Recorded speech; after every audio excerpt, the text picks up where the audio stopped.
The work that I'm going to present today is from robotics mechatronics field, and the title is Trajectory Optimization of Robotic Manipulator using a novel evolutionary intelligent algorithm. So this is a work made mostly by one of my brilliant PhD students. His name is Hamza, Zafar. He's the first author, and I have the honor to present this work. So we are a small group located at the University of Agder in the southern Norway. And in this slide you can see I have tried to summarize the research areas that we are focusing on. So basically we have three layers on this picture.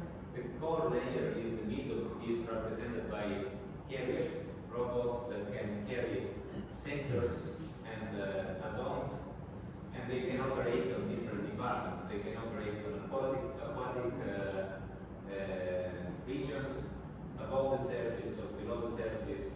We have robots that are operated on land, like robots with legs.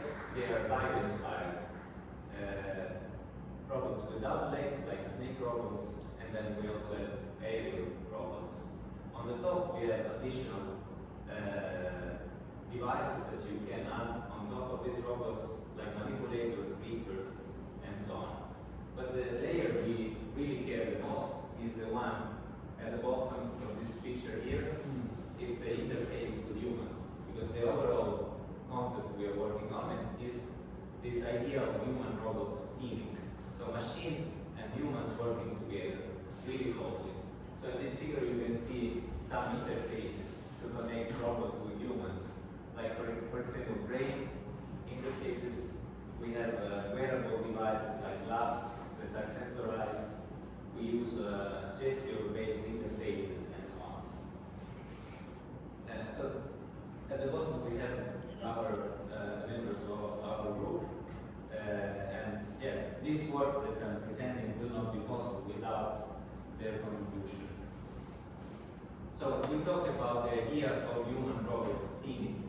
So teaming means a little bit more than collaboration. And in the past 20 years, we have seen a revolution. Robots were first considered like wild beasts in a cage that you cannot touch because they are too dangerous, right? Like lions, like they are in a cage, humans should not get closer. Because they were designed to have very high torque, very high speed, for a process that will be completely automated, for a process that doesn't require the intervention of humans. Then at some point we realized that there are tasks that cannot be automated, and they require the intervention of humans. So we liberated the robots from the cage, and we started having humans and robots a little bit closer to each other. So we started talking about HRI, human-robot interaction, right? You can control a robot with a touch screen, or maybe with some remote controller, but still, so there was a level of interaction already starting, but there is still a separation, virtual separation between the two actors. Getting closer and closer, we started talking about human-robot collaboration. This I'm referring to the literature, right? We are talking about 20 years evolution here. So collaboration means that finally now robots and humans are sharing space, and they are starting to have tasks in a pipeline. So first the human is doing something, then it's passing the item to the robot, and so on. But still here we have a sequential pipeline. When we transition to the next step is physical, PHRC, physical human-robot collaboration. It means that finally robots and humans can touch themselves, they touch each other. There is a physical contact. And but as you can see here, there is this light bulb. It means that the human is still in charge. He is the one making the decision, telling the robot what to do. Maybe physically grabbing the manipulator, placing it into a certain position, and continue the process. And finally, what we are trying to achieve today is this idea of teaming, human-robot teaming. So here, machines and humans share space, they share forces. So for example, if I need to lift this heavy table, I cannot do it alone. I have to team up with a machine, with a robot. And here we are also sharing ideas. You see, there are two light bulbs. Who is in charge? Sometimes it can be the human, sometimes it can be the robot taking decision. So we share decisions. And to achieve this, it's not enough anymore as it was to understand what is happening right now with sensors. We need to predict what is the intention of the human.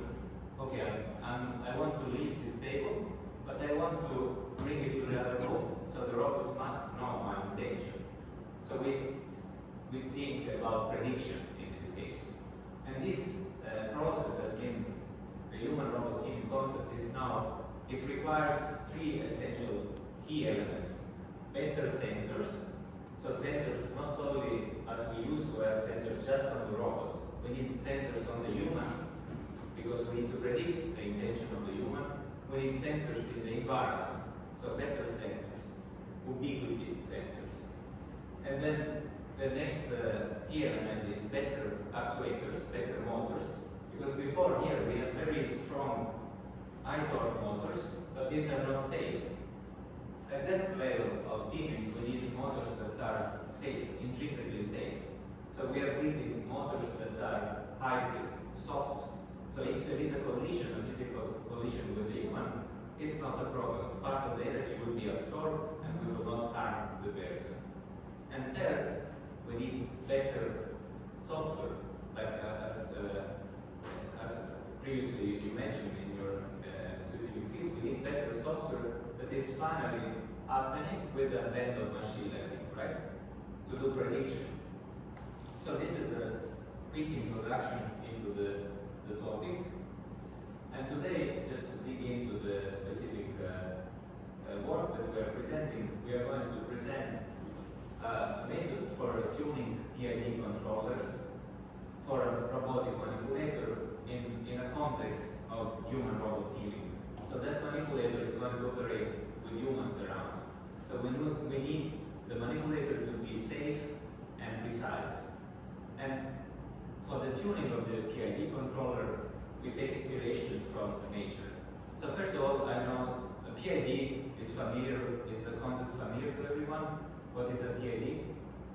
I'll try to explain it very quickly. So if I want to control a robot and I want to touch this red cup, right? I need to coordinate the angles of my joints, right? So that I give a certain angle to my shoulder, a certain angle to my elbow, and I get to this point. So I can do this, but most probably because we live in a real world, not ideal, the construction of my arm is prone to errors. Like there are mechanical imperfection, there is friction, energy lost, and so on. So most probably I will not get to touch this red cup, but I will get close. Maybe there is this much error, right?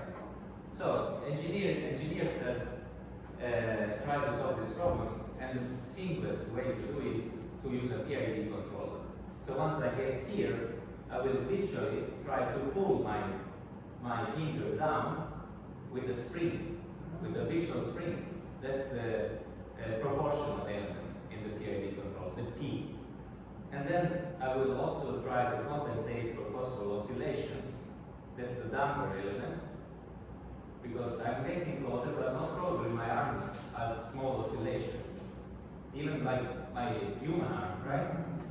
And then finally I will compensate for the overall error over time. That's the integral term of a PID controller. So finally, this is like a magic engineering tool that will allow the robot to get where I want it to be. But the PID controller needs to be tuned. There are parameters like the stiffness, the damping element, and the integral that needs to be tuned. So it's not really a magic box. It's a magic box that we need to know how to use it. So the method I'm presenting today is a way to tune the three parameters of PID controller. And we have one PID for each of the actuators. So we take inspiration from nature. As you can see here, we combine two meta-heuristics. One is called Gradient Boost Optimization, or GGO, and the other one is a sine-cosine algorithm, SCA. So if you have ever observed goose in a lake, you see that there is a leader, normally, the man, leading the other animals and navigating the lake. So it must very similarly use this approach to explore the search space of our parameter space, and then we use a mathematical approach to tune iteration after iteration our PID parameters. And some more details about this mathematical approach.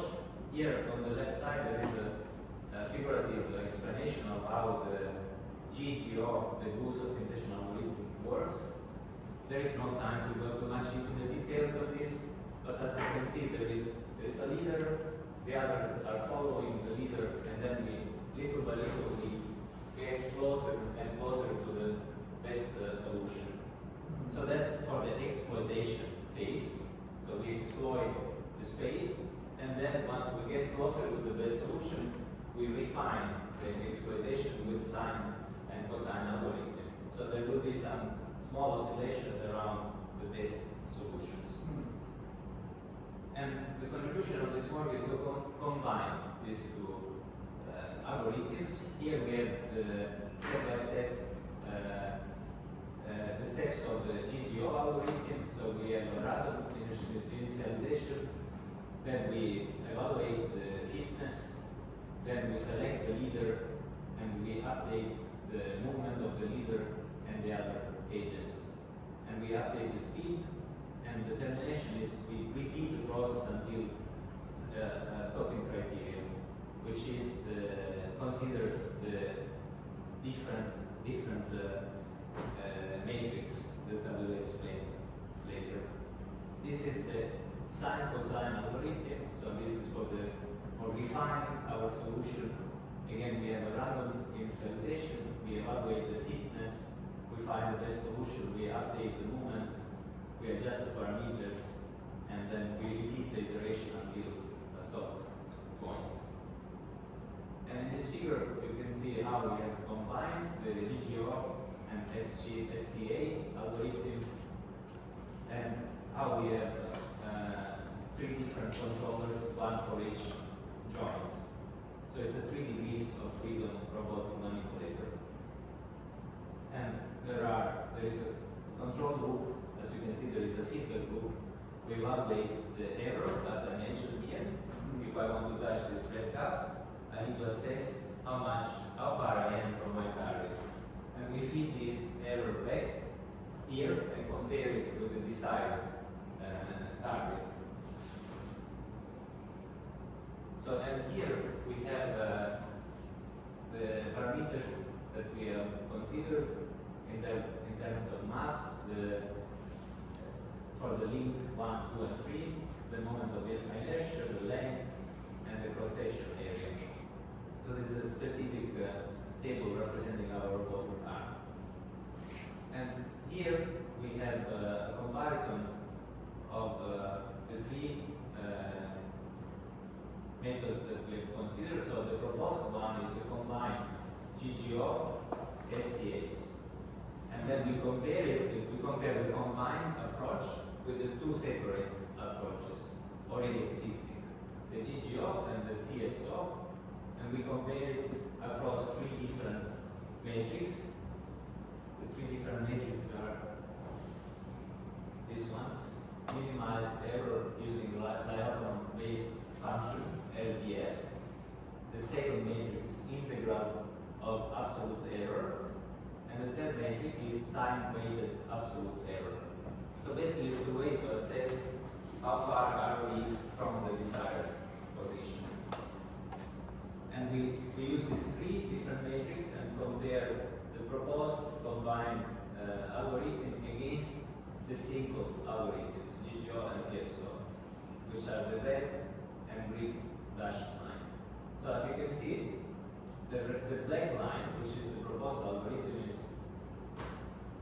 at the end of our iterations is always IN, especially considering the IAE and the ITAI metric. And this is not summarized in the table here. So it means that the performance of the combined algorithms is better than the single algorithms alone. And here we can see the tracking. How does it track? These graphs are similar to what Enrique has presented. So we have the desired versus the actual position of each joint. Convergence is much better. And then, as a conclusion, so what we have seen so far, we have seen an algorithm that combines two meta-heuristics. One is based on the Goose, Gray-like Goose optimization or DGO, and the other one is based on the sine-cosine algorithm. These two meta-heuristics are combined to do tuning of a PID controller for controlling a robotic arm.